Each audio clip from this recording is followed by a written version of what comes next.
Shomo to come up. Steve is teaching the Humanitarian Acupuncture class on Sunday. He and Michelle Alley in Orlando, after the Pulse shooting, set up classes and set up treatment centers for people who were suffering from the horrifying effects of that event. And I felt like it was very important work. And when he gave me the chance to bring him to the conference, we said yes. So I'm honored to have him speak and tell us more about the program.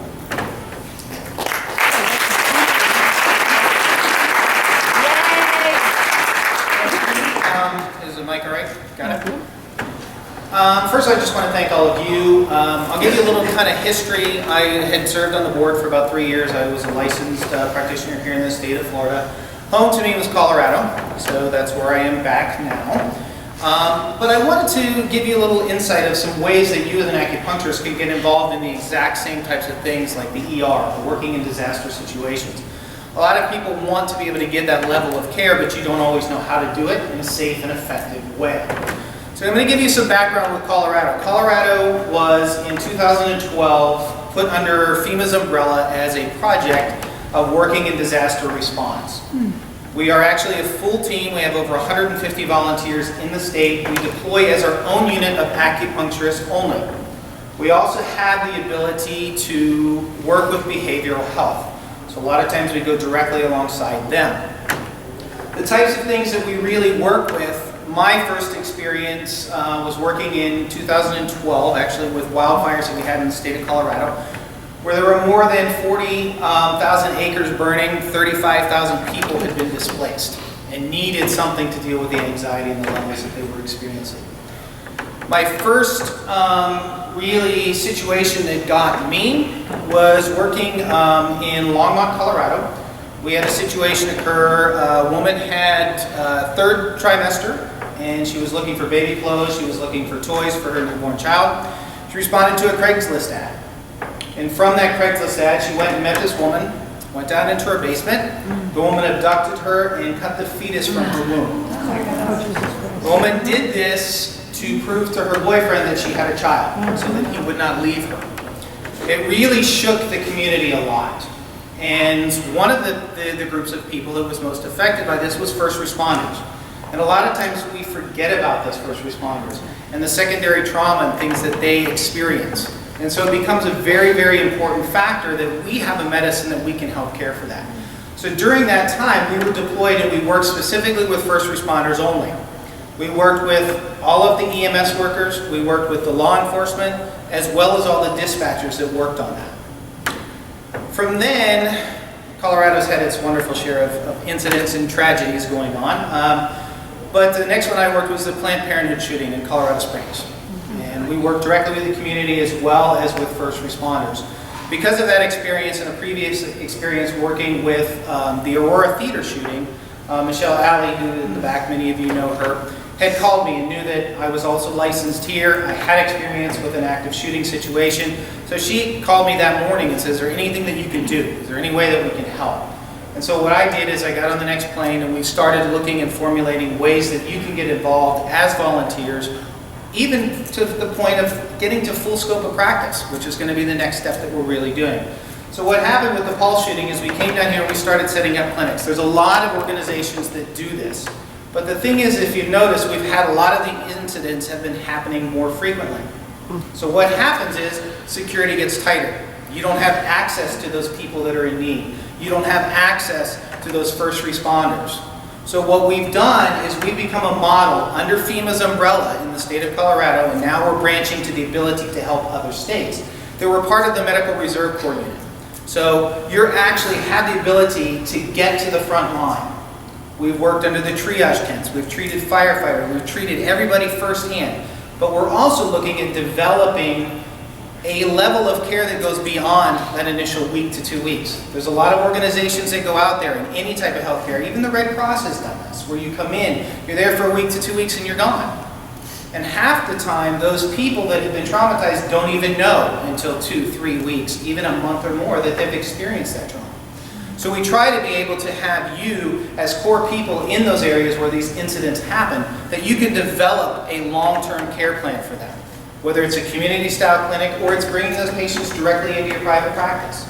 And so what we're really trying to do is create a national curriculum that allows you, as in the sense of humanitarian acupuncture, to work with these types of agencies so that you have the ability to get to the front line when there's a hurricane, when there's an earthquake, there's a disaster that's happening, now active shootings. And Florida's had quite a few now recently. We've had 2 in the last year. So it's important that you know that you have a medicine that can integrate with Western medicine and into these disaster practices to be able to function and provide a medicine. The next step that we're really taking is also looking at being able to do full scope of practice. We tend to use specific protocols that allow us to go in so that we're limiting the factors of you doing, having to keep patient records and so forth. But in an international setting, we're treating full. So we're doing full body. So we're trying to also look at creating those practices and those curriculum to have you be able to practice your medicine to its full extent in these types of situations, alongside those other healthcare practitioners that are doing their job as well. So that kind of gives you an idea of what the humanitarian aspect is, and what we're trying to do is provide a safe environment for all of you. Safety is always the first thing. Everybody in here has taken CPR at one point and understand the first rule is the scene safe? In a disaster situation, a lot of times it's not. And it's important that you follow those procedures and protocols to get into that aspect and be able to provide your medicine.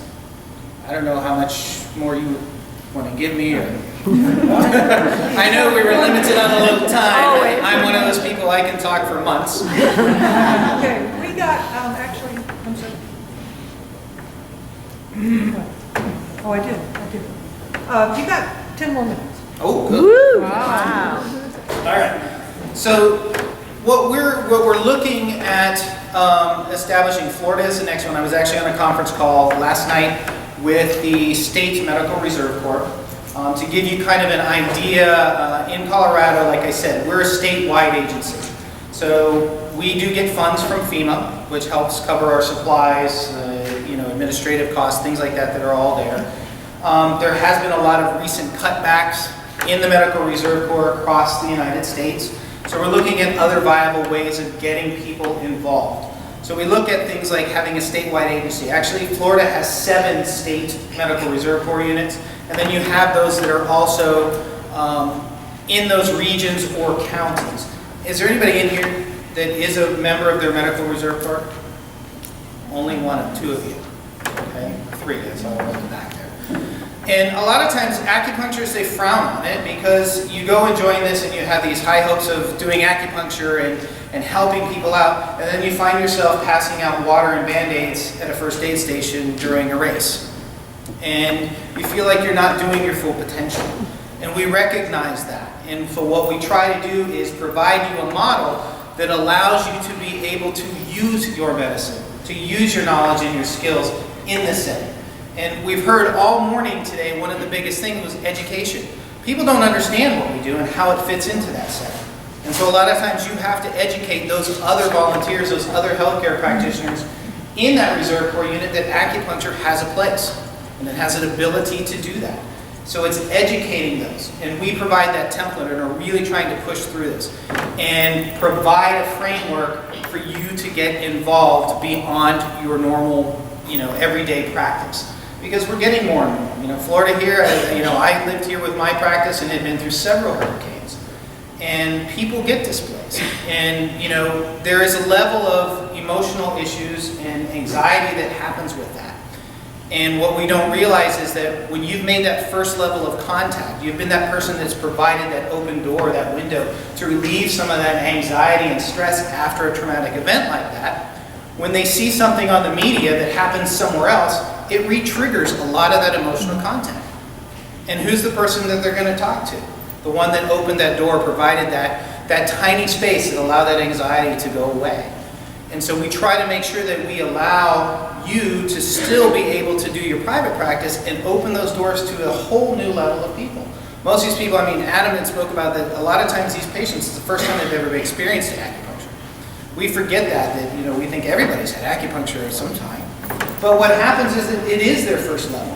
It's their first point. And even if you're only doing a few points that relieve that anxiety or that pain, that discomfort, that nausea, that sense of overwhelming capacity, this helps bring you into patients, and it helps bring those patients to you. And it gives us a level of professionalism in that medical community. So it allows us to really truly integrate our medicine into that. You've seen a lot of these organizations will use, for example, the NADA protocol. That's probably the number one that people are aware of. The NADA protocol, of course, if you don't know, has its roots in detoxification, alcohol and drug detoxification. It's never been used or studied, for that matter, in a disaster situation. But it's the number one protocol that everybody uses. Well, it works. But as we move into an integrative world, what happens is there's no evidence to that. So people aren't, well, whatever. So actually in Colorado, the Medical Reserve Corps, we were given a grant to actually study the NADA protocol in a disaster setting. And we're looking at the efficacy of a single treatment up to 3 treatments. Because a lot of times when you do work in a disaster situation, you may see a patient only once. So we're really truly looking at, is it effective with one treatment versus multiple treatments? And then another study that we're working on, which is kind of my baby personally, because having been a wilderness first responder and done search and rescue and pulled bodies up on mountains that have been struck by lightning and dealt with that kind of trauma, I've wanted to work with first responders. So I'm currently involved in a research project specifically doing a different protocol other than NADA that is working with the resiliency factor for first responders. These are people that take care of you and your community.